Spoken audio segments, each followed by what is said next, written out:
am so excited to introduce this new series that we are launching called Off Script, and it's pretty simple. There is no script. We go off script and we talk to some of your favorite lacrosse players and your favorite people in the lacrosse world. And the first guest is someone that I'm super excited about. I follow him on Instagram. I'm always looking what he's rocking, what he's wearing. He's stylish. He's a great player also. So let's introduce the two-time NCAA champion. He's a professional lacrosse player. It was just announced that he's playing in the new PLL, Mr. Myles Jones. Myles, I feel like the last time I talked to you, I was in the summer of August with the whole, USA Fall Classic, and a lot has changed about your life. Just first tell us, what have you been up to? Yeah, so life has taken a big turn for me. I just recently bought a house, so I'm handling that situation now. Pretty excited about that. I'm moving at the end of the month. What else? PLL's come through.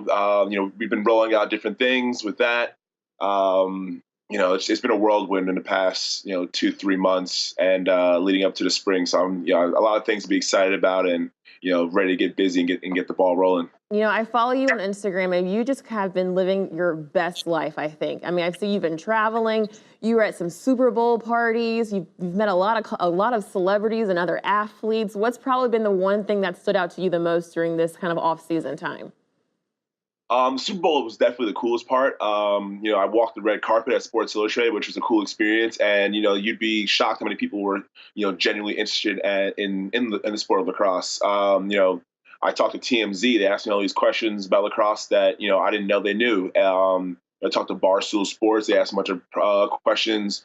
Obviously it started off with, football questions, asking me my predictions for the game, who I'm rooting for, and all and whatnot. But, overall love and support for the sport of lacrosse that weekend was awesome. What was probably like the craziest question you got asked on the red carpet? So someone asked me, someone asked me who my celebrity crush was, and then they said they were going to try their best to get her to the game. I said J-Lo, but obviously J-Lo's with A-Rod, so I had to go with my second favorite in Rihanna. But those are two great people to have. J-Lo just got engaged, so yeah, she's completely off the market. But Rihanna, she's still out there. She is still out there, I actually read up on Rihanna. She's doing a bunch of different business ventures, so I'm proud of her as her secret admirer from a distance. Hey, you just bought a house, so you could probably maybe get in on some of those business ventures, be an investor. You never know. That might be your way in. It's a better way than sliding into the DMs. Exactly, and her new venture she's doing, instead of Fenty with her makeup and cosmetics, she's doing a bunch of home goods stuff. So maybe I can hit her up and ask her for a little bit of advice when decorating my home. Oh yeah, and you're 25. You just bought a house, which is absolutely amazing. Congratulations! And you bought a house in Atlanta. Why Atlanta? I love Atlanta, so I am so jealous of the fact that you are in the A. Yeah. So the funny thing is that I remember when I was in 6th grade, my grandfather moved to Atlanta, and as I was a 6th grader, you don't know anything about anything that's outside of your normal day. So my grandfather moved to Atlanta, and I was like, why Atlanta? Fast forward 12 years, here I am, but I have family down here. It's just a great city. When you think about just culture and music and, all the things that go on here, obviously big sports with the Hawks, soccer team, the Atlanta United and Falcons. We have the Braves here too. It's just a fast-paced city. It's not as big as New York, which is nice because you get to get in and meet people, and it's not overwhelming. But just overall, the city's just great, and plus the warm weather. It's 65 degrees here. I know in a lot of places they would die for 65 degrees, and we've had days of 75, 80 degrees here in February. So you can't really go wrong living in Atlanta, and plus it's just in the up-and-coming city, people are moving here. A lot of people that live here from different parts of the world. So, you have people from California that live here. A lot of transplants from New York and the north, other states like Texas. So, it's been a cool experience for me to kind of grow here. I think this obviously being the first place I've lived post-college. And since I moved out of my parents' house, it's definitely been home for me. And I know you probably have to be so excited to have the Atlanta music, that history of just all the rap game. And I know you love rap music because I always see you posted on your Instagram account. Have you met any cool rappers just walking around the A? I met a ton. After the Drake concert, his last show here with Migos, a handful of my friends, we were fortunate to get Scorpion family passes. So we were on an elevated stage behind the actual stage, and we got to go backstage after the concert. Then went to the after party. It was pretty cool. I got to meet Future. I got to meet Drake, 21 Savage. Who else was there? Trey Songz was there. I mean, who was not there? That's what it sounds like I should be asking you. Yeah, I've run into Lil Yachty at the mall. So it's every week or so I run into somebody famous. I always try to get a chance to chop it up with him for 5-10 minutes. Nothing too fanboy like, but and I know what that's like when people are just running up to you and like asking you questions and stuff. But I just said what's up to him. Hung out with him for a little bit, and then Super Bowl weekend was actually the coolest weekend. Obviously there were a ton of people in town. I saw Ray Shremmerd, talked to French Montana, which is pretty cool. I met Diplo, which was awesome. So overall, it's just so many cool people and cool experiences that you get in Atlanta, like most cities. But Atlanta just obviously had music, culture, and all the things that go on here is really special. All right, so you just listed a lot of artists, a lot of people, in the singing, rapping world. Who is your favorite rapper right now, or maybe someone that you're listening to that you're kind of shocked by?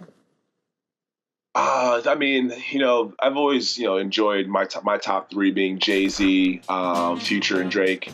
I was last night actually, I got the chance to kind of sit down and finally watch the LeBron James The Shop on HBO when he, I think it was the second or third episode when he has Drake on the episode and just talking about the motivation behind some songs, and then Drake was able to, talk about his experience with Kanye West and the Pusha T situation when they, had a little beef or whatever. Just listening to the motivation behind some of the songs, and then hearing that he only had 60% of his album done, and then the whole situation came out, and that kind of motivated him to finish the album, and put a little bit of heart into some of the songs, and just listening to him talk about it, and then going back and listening to the songs themselves, and putting the story to the song and all the back underlying details. I think that was really cool. So I mean, Drake has definitely always been one of my favorite artists, just because of how much how hard he works and how how relevant he is in his music. He puts life experience into his music, and all his albums have different sounds, which is also really impressive to say the least. I watched that episode, and I'm a huge Drake fan as well. After you watching the Shop episode, did it make you not like Kanye just a little bit? I mean, I wasn't surprised by the things he pulled. We see the tweets, we see the all the things he says, irrational rants and whatnot. So I wasn't surprised, but I do like the way Drake actually handled the situation. He did make another track to come back to Pusha T's, diss track, and he said in the episode he came home and he didn't release it because he wanted to feel pure and drop the situation, and felt that if he had a chink, he used the quote chink in his armor, just because obviously people said things about him and the whole thing about his son. It's one of those things where he did take the high road, which is very admirable from from an artist standpoint, because everyone's gonna take shots at the person top, because it's gonna help them sell records, it's gonna help help their brand and all those things. But just listening to Drake talk about that situation and how he handled it, he didn't go drop this song that was supposed to ruin this guy's career with all the research he did. It was more he stepped back, put that energy into his own music, and he delivered a phenomenal album. But you know what? Like, I'm so happy he took the high road, but I really want to listen to that song. I'm like, oh, I really want to hear it though. Even LeBron said, he was like, listen, like, as a person who loves rap music, people who, like, if you go back to all the other rap kind of beefs, you have 50 Cent, Ja Rule, you have Biggie and Tupac, Jay-Z, Nas, like all those songs that were shared back and forth. They were all great songs, and it was like really entertaining for the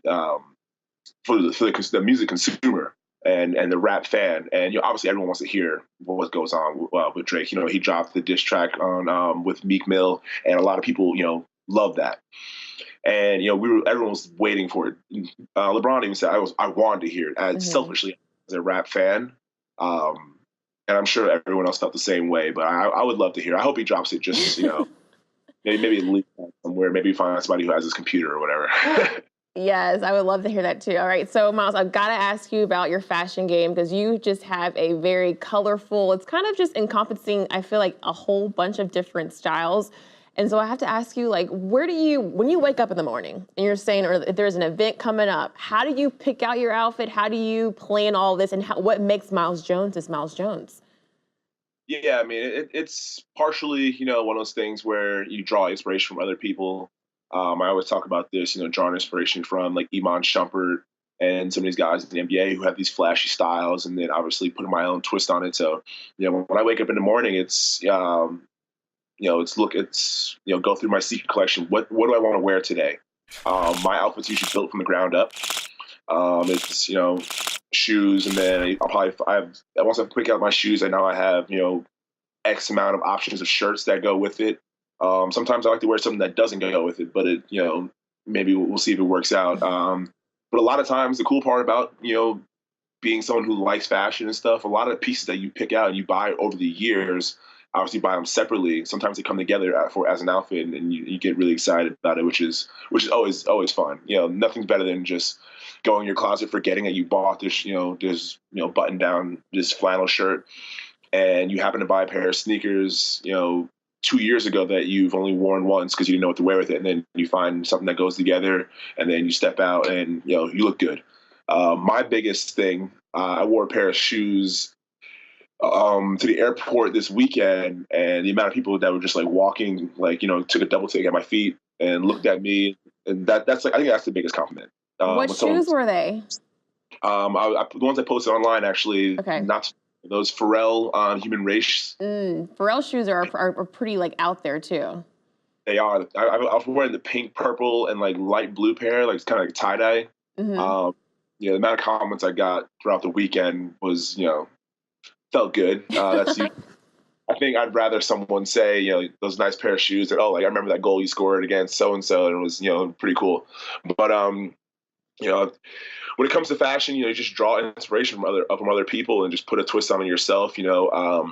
I've really gotten into high end fashion recently. Your higher brands, your Louis Vuitton, just because I read a lot of stuff on Virgil Abloh, who's the lead designer for Louis Vuitton, and he just talks about inspiration and just thinking and writing and looking at something, twisting it in a different way, and finding a way to express yourself through that. And I think the way you dress and like your style is very expressive without you having to say much, which goes a long way.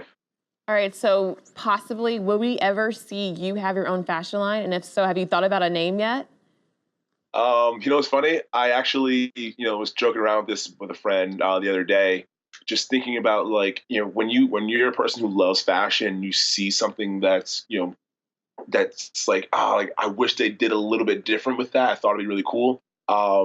That's when you start to start writing stuff down. I start, like, every time I see something like a piece of clothing that I like, I jot down what I like about it and what I would change.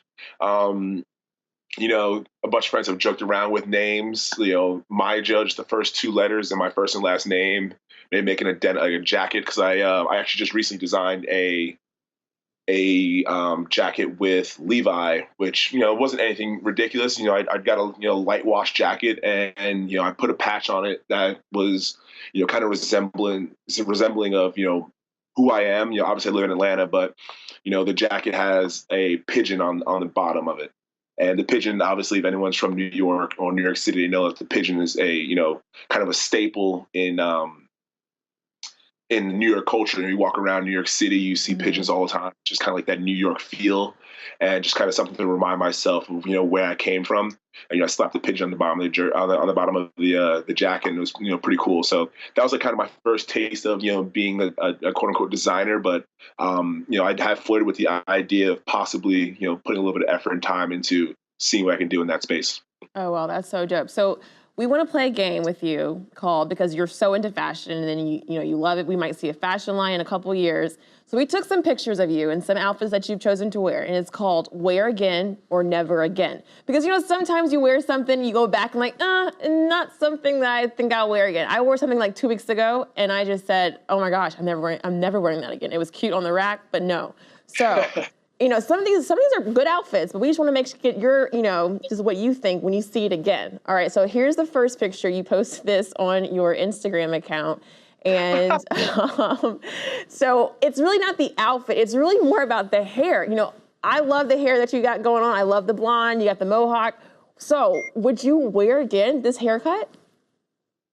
I definitely would. Okay. I definitely would. Maybe, after a little bit of time. I told my friends that if I can 1 year grow like a full beard, I'll shave my hair off. Go bald? I'll go bald. Not go bald. But I'll go with the super low cut and low fade. Big beard. Yeah. I could see you rocking that. Okay, so maybe in a year or two. Yeah, maybe we'll rebrand, go with a big beard, low cut fade, just something to change it up. Maybe I'll go with the blonde beard. I saw Antonio Brown do the blonde mustache, and maybe I could take it to a new level, do a blonde beard. Okay, can't wait to see this. Okay, so let's pull up the next picture of what you would wear. Wear again or never again? You got are those floral pants? They're like a weird camo. Okay, type. Camo. And you had the denim jacket. So did you like this outfit? Would you wear it again or maybe like never again? This is actually one of those outfits I talk about. I bought those. It actually comes with a full sweatsuit. Oh. I think I might have to wear the full sweatsuit to show people what it looks like. I need to see the full sweatsuit.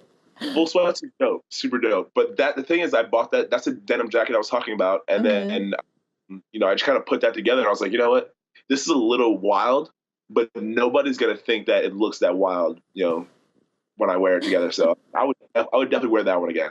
Okay, I actually don't mind this outfit. I actually really liked it, but now that you've told me it's a full sweatsuit, my mind is blown. I need to see the full sweatsuit because that would be amazing. Maybe wear that to like your first game, your first PLL game. That's what you pull out.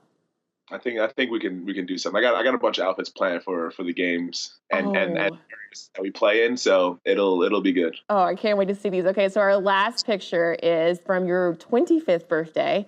This was is this a bandana shirt or? So I was joking with my friends. I call it my Wakanda Forever shirt. Oh, I can see that. Okay. So it was, I actually got it for my birthday. I've been really into these new button downs without the collar on them. Mm-hmm. I think they're super, super cool. Obviously sometimes the collars, if you have a long neck, kind of takes away from the, the cool part of the shirt. But yeah, I think I'm definitely gonna wear that again. So all these outfits you're wearing again? Oh, absolutely. I haven't, found the right outfit to wear, like the pants and shoe combination to wear. I do have these polka dot blue shoes. I'm gonna try to mess around with 2 different patterns. Go with the bandana and polka dot. Mm-hmm. I'm not sure many people can pull it off, but I think I can. Okay, so that picture, that was your 25th birthday, right? And so your 26th birthday is this week. It's coming up. So what are the plans? I haven't really thought of anything. I think I might just rent out an Italian restaurant, have, 20 to 30 friends come out and, eat and drink and have a good time. And then Saturday, I'm probably going to have something fun, go on. And obviously my birthday is always near St. Patty's Day. So it's usually a weekend affair. So who knows what's going to happen. I love how subtle you are. Just I'm just gonna rent out a full restaurant. The usual, the same old thing. My birthday was a restaurant where there's other people, and I had to wait an hour to get a table. But I love how you plan yours. All right, so we're gonna wrap up this interview. We have some questions from our staff members, and they're random questions that they wanted to know about you and wanted to ask you. So I'm just gonna pull out a couple of them for you to ask. Okay, let's see what this one is. Which gloves did you like more, your Freedom Pop or your Gucci? I think I gotta go with the Freedom Pop gloves. Those are pretty cool. That was a childhood memory of mine. Running down the street, stopping the ice cream truck, buying ice cream myself, my sister, and maybe a girl on the street that I liked. Oh, okay. That was always that's a good one. That brought back good memories. That was always good when you were a little kid and someone offered to buy you a popsicle or a Freedom Pop or an ice cream sandwich. It's like, oh, he likes me. That's really good. All right, our next question is, on a scale of 1 to 10, how much do you like Chipotle? I would go with a solid 8. Oh, that's a good one. My ranking would not be that. This one, pineapple on pizza, yes or no? I mean, if it's the Hawaiian pizza with the ham and pineapple, I could do it. Oh, never, ever would I ever eat pineapple on my pizza. My first choice, but I could do it. Okay, and this is our last one. What's the worst question people ask you? Oh, it's not the worst question. It's just the question I always get, no matter what. There's actually 2. It's like, oh wow, you play lacrosse? That one, or when kids ask me how fast I shoot. That's the one I'm just like, there's been multiple videos documented. I talk about it all the time, and they still ask, how fast do you shoot? How fast do you shoot? And that's the one. Like, I'm actually going to get a shirt with just a mile per hour on it of my last recorded shot that I've shot my fastest, and just wear it around any lacrosse event in case someone asks. You should do that. You should put it on the front and then on the back, and then don't ask me ever again in life. That might be. I'm gonna hit up Adidas about that.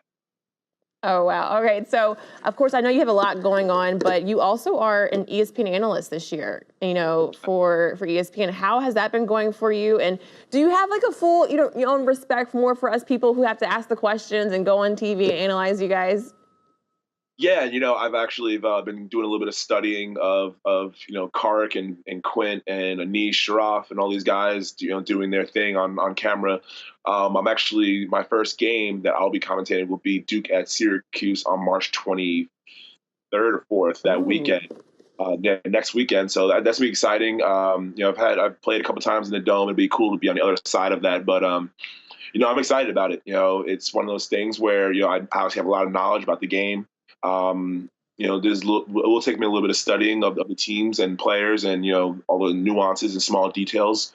But I'm excited to get in front of the camera. I think I'll provide, a new vibe to it. Obviously I'm still a player in the PLL, and I can provide, insight on what it's like to have just been removed from the college game and what differences I see in the way they've changed the rules and stuff. So I think it's gonna be a really good time.